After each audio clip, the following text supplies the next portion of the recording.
Hello friends, today we are going to discuss about the conducting system of heart. Conducting system क्या है? जो हमारा heart में contraction और रिलैक्सेशन का प्रोसेस होता है वो कंडक्टिंग सिस्टम करवाता है। तो जो हार्ट का हमारे कंडक्टिंग सिस्टम है ये मायोकार्डियम से बना है और ये उसी मायोकार्डियम का जो स्पेशलाइज्ड फॉर्म है जो कि इनिशिएशन भी करवाता है कार्डियक इंपल्स का और उसके बाद में उसको कंडक्ट भी करवाता है। मायोकार्डियम क्या है? तो हमने हार्ट की लेयर्स पढ़ी थी तो हमने कहा था जो हार्ट की सबसे बाहर वाली लेयर होती है वो एपिकार्डियम होती है, उसके बीच में होती है मायोकार्डियम होती है, फिर जो सबसे इनर मोस्ट होती है वो एंडोकार्डियम होती है। तो ये कंडक्टिंग सिस्टम जो है हमारे मायोकार्डियम से ही बना है, लेकिन इसके फाइबर जो है अदर मायोकार्डियल फाइबर से फाइन है और कंप्लीटली क्रॉस स्टेन्ड है। तो हमारे हार्ट के कंडक्टिंग सिस्टम में जो है मेनली 4 पार्ट्स हैं। सबसे पहला जो है साइनो एट्रियल नोड जिसे हम लोग एवी नोड भी कहते हैं, दूसरा एट्रियो वेंट्रिकुलर नोड जिसे हम लोग एवी नोड कहते हैं, atrio ventricular bundle of his या एवी बंडल जिसकी राइट और लेफ्ट बंडल ब्रांचेस होती हैं। चौथा जो होता है सब एंडोकार्डियल प्लेक्सस ऑफ परकिंजे फाइबर, यानी जो कंडक्टिंग सिस्टम होता है वो प्लेक्सस का फॉर्म करता है, उसे हम लोग कहते हैं परकिंजे फाइबर्स। तो जैसा कि इस डायग्राम में हमने दिखाया है कि ये हार्ट का कंडक्टिंग सिस्टम ही सिर्फ दिखा है, बाकी सबको हाइड कर दिया। तो इसमें हमारे 4 होते हैं, एक साइनो एट्रियल नोड जिसे एसे नोड कहते हैं, फिर दूसरा एट्रियो वेंट्रिकुलर नोड जिसे एवी नोड भी कहते हैं, फिर एट्रियो वेंट्रिकुलर नोड से हमारा निकलता है बंडल ऑफ हिस, फिर उस बंडल से राइट बंडल ब्रांच निकलती है, एक लेफ्ट बंडल ब्रांच निकलती है। तो ये जो बंडल ब्रांच जब नीचे जाते हैं फिर ये प्लेक्सस बनाते हैं, उसे हम लोग कहते हैं परकिंजे फाइबर। तो ये हमारे हार्ट का कंडक्टिंग सिस्टम है। तो जो साइनो एट्रियल नोड है उसे हम लोग नोड ऑफ कीथ फ्लैक भी कहते हैं। ये हार्ट के पेस मेकर की तरह काम करता है, ये हमारे हार्ट का नेचुरल पेस मेकर है। पेस मेकर क्या होता है? पेस मेकर एक डिवाइस होता है जिसके जरिए हार्ट में इलेक्ट्रिकल इंपल्स का इनिशिएशन और कंडक्शन होता है। तो ये इंपल्स को जनरेट करता है ऐसे node 70 to 100 beats per minute की स्पीड से, और ये हार्ट बीट को इनिशिएट करने में भी हेल्प करता है। ऐसे नोड का जो शेप होता है वो हॉर्स शू शेप का होता है और ये upper part of sulcus terminalis में पाया जाता है, just below the opening of superior vena cava. जब हमने हार्ट के एक्सटर्नल फीचर पढ़े थे तो उसमें हमने देखा था कि जो हार्ट का राइट बॉर्डर होता है वो सुपीरियर वेना कावा से की ओपनिंग से लेकर इंफीरियर वेना कावा तक होता है। फिर जो राइट बॉर्डर होता है वहां पर एक इलोंगेटेड डिप्रेशन पाया जाता है जिसे हम लोग सल्कस टर्मिनालिस कहते हैं। तो जो सल्कस टर्मिनालिस का अपर पार्ट होता है उसी अपर पार्ट पे just below the superior vena Kawal opening ये ऐसे नोड पाया जाता है। फिर ये एट्रियल वॉल के थ्रू ये एवी नोड तक के इंपल्स को लेकर आता है। तो जैसा कि ये हमारा हार्ट का राइट एट्रियम है और ये राइट बॉर्डर है हार्ट का, और यहाँ पर हमारा सल्कस टर्मिनालिस पाया जाता है और उसका ये सुपीरियर वाले हिस्से पर just below the superior vena Kawal opening हमारा ऐसे नोड पाया जाता है। और ये एट्रियल की जो वॉल्व होती है राइट एट्रियम की, उन वॉल्व से ही ये ट्रेवल करके अपनी इंपल्स को एवी नोड तक लेकर आता है। इसकी जो कंडक्टिंग स्पीड होती है या रेट होता है 70 to 100 बीट्स पर मिनट की होती है। फिर दूसरा जो नोड आता है वो होता है एट्रियो वेंट्रिकुलर नोड या एवी नोड ऑफ टवारा। ये ऐसे नोड से छोटा होता है और lower part of atrial septum में पाया जाता है, just above the opening of coronary sinus. यानी हमारे हार्ट में जो कोरोनरी साइनस हमने पढ़ा था, वेनस ड्रेनेज जब हमने पढ़ा था तो हमने देखा था कि जो कोरोनरी साइनस होती है वो पोस्टीरियर एट्रियो वेंट्रिकुलर ग्रूव में होती है। तो और जो कोरोनरी साइनस की ओपनिंग होती है वो होती है हार्ट के क्रस के पास, यानी जहां पर इंटर एट्रियल सेप्टम जो होते हैं या पोस्टीरियर इंटरवेंट्रिकुलर ग्रूव और right posterior atrio ventricular groove आकर कनेक्ट होते हैं, वहां पर कोरोनरी साइनस की ओपनिंग होती है और वो लेफ्ट राइट एट्रियम में ड्रेन हो जाती है। तो जहां पर कोरोनरी साइनस की ओपनिंग होती है उसके just above inter atrial septa जो होता है उसके लोअर पार्ट में हमारा एवी नोड पाया जाता है।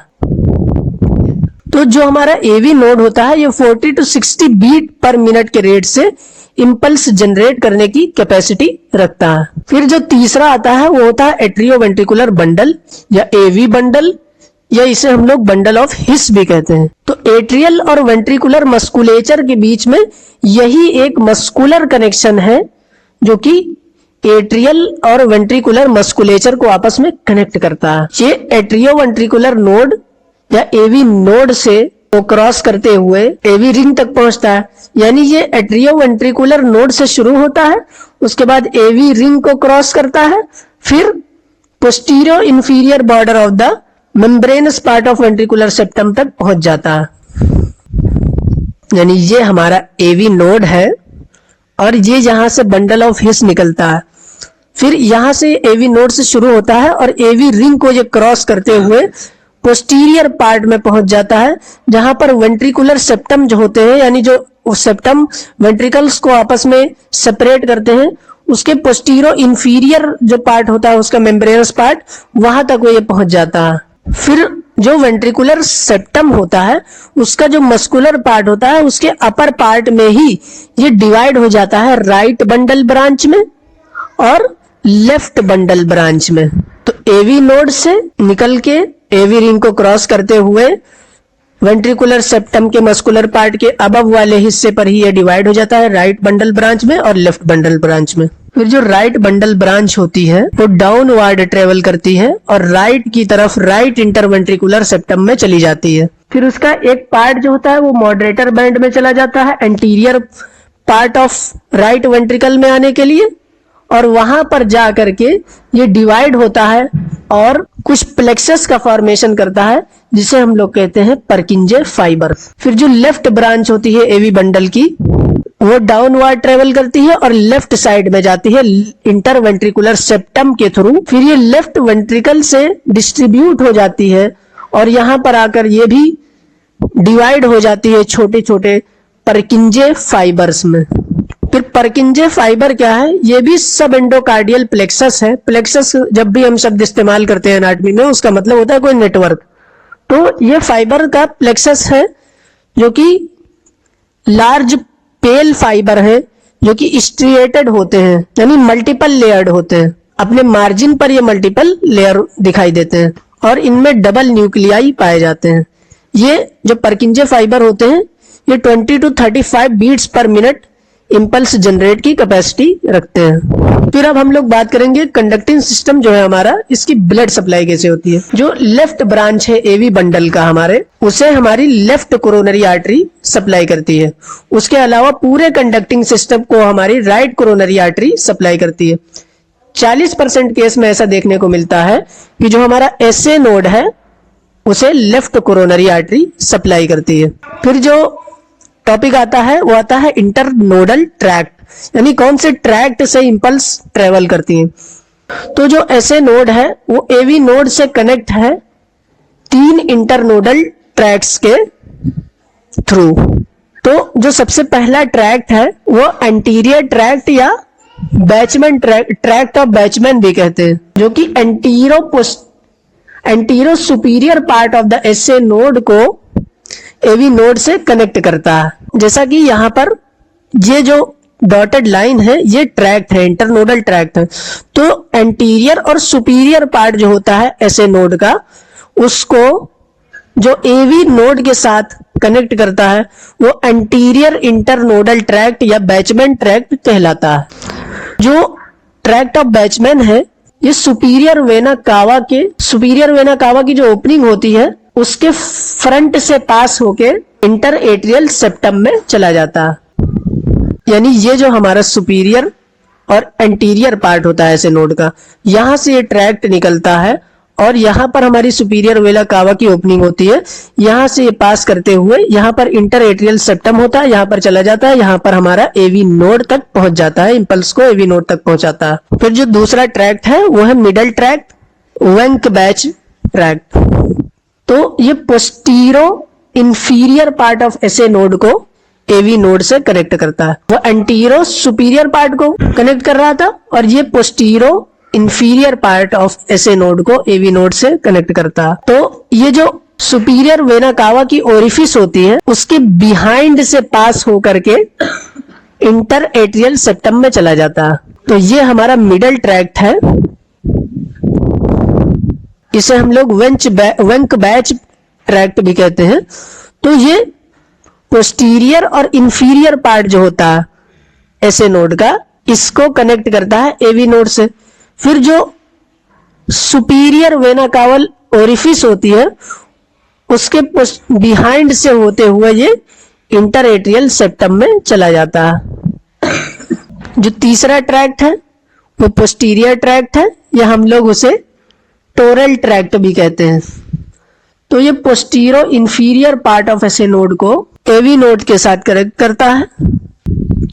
ये क्रिस्टा टर्मिनालिस से होते हुए इंफीरियर वेना कावा के वॉल से होते हुए ये एवी नोड तक चला जाता है। तो जैसा कि ये वाला जो ट्रैक्ट है हमारा, ये पोस्टीरियर इंटरनोडल ट्रैक्ट है, इसे हम लोग ट्रैक्ट ऑफ टोरल भी कहते हैं। तो ये हमारा जो क्रिस्टा टर्मिनालिस होता है हार्ट के राइट बॉर्डर से, ये उसमें होते हुए उसके बाद ये इंफीरियर वेना कावा के वॉल्व के पास से होकर के ये एवी नोड में चला जाता है और इंपल्स को इसी ट्रैक्ट से ट्रांसमिशन करता है। तो ये है हमारे हार्ट का पूरा कंडक्टिंग सिस्टम। अब हम लोग इसकी क्लिनिकल एनाटॉमी की बात करेंगे। तो इसकी क्लिनिकल एनाटॉमी आता है साइनस रिदम। रिदम का क्या मतलब होता है कि एक रेगुलर इंटरवल में हार्ट का कॉन्ट्रैक्शन और रिलैक्सेशन होना। तो नॉर्मली क्या होता है कि ऐसे नोड हमारा पेसमेकर की तरह काम करता है, जो कि इलेक्ट्रिकल इंपल्स को ट्रांसमिशन में हेल्प करता है और हार्ट के रिदमिक कॉन्ट्रैक्शन और रिलैक्सेशन करवाता है। तो जो ऐसे नोड होता है वो at the rate of 70 beats per minute impulse generate करता है। इसे हम लोग कहते हैं साइनस रिदम। कभी कभी क्या होता है रैपिड पल्स हो जाता है, मतलब हार्ट रेट इंक्रीज हो जाता है। इस टर्म को हम लोग बोलते हैं टैकीकार्डिया। अगर पल्स स्लो हो जाए या हार्ट रेट डिक्रीज हो जाए इसे हम लोग कहते हैं ब्रेडिकार्डिया। अगर इरेगुलर पल्स हो जाए या हार्ट रेट इरेगुलर हो जाए उसे हम लोग कहते हैं एरिदमिया, यानी उसकी रिदमिसिटी खत्म हो जाए। फिर अगर किसी को अपने ही हार्ट बीट की कॉन्शियसनेस होने लगे, यानी अपनी हार्ट बीट ज्यादा फील होने लगे। नॉर्मली क्या होता है कि हमारा हार्ट हमेशा बीट करता है लेकिन हमें इतना ज्यादा फील नहीं होता है। लेकिन जब हमें टैकीकार्डिया होता है या हम लोग किसी घबराहट में होते हैं तो अपने हार्ट बीट को एक अलग तरीके से फील करते हैं। उस कंडीशन को कहते हैं पाल्पिटेशन। पाल्पिटेशन का अगर हम लोग मतलब देखें तो पाल्पिटेशन का मतलब घबराहट होता है। फिर इन्होंने कार्डियक एरिथमियास बताए कि कार्डियक एरिथमियास क्या है कि अगर कंडक्टिंग सिस्टम में कोई डिफेक्ट हो जाए या डैमेज हो जाए तो उस कंडीशन में क्या होता है कार्डियक एरिथमियास हो जाता है, यानी इरेगुलर रिदम हो जाता है हमारे हार्ट का।